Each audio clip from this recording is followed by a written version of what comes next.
హరే కృష్ణ అందరికీ. నా కాంక్షే విజయం కృష్ణ నచ రాజ్యం సుఖానిచ.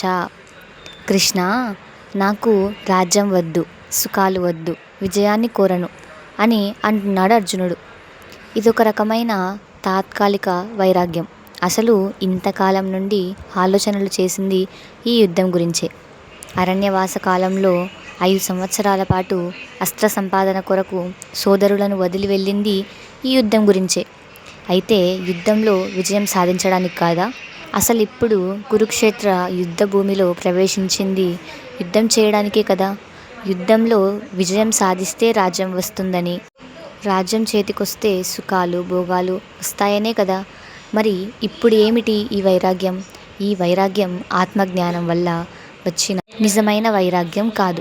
మరేమై ఉంటుందో తెలిస్తే కామెంట్ చేయండి. నెక్స్ట్ వీడియోలో కలుద్దాం. Until then, Radhakrishna.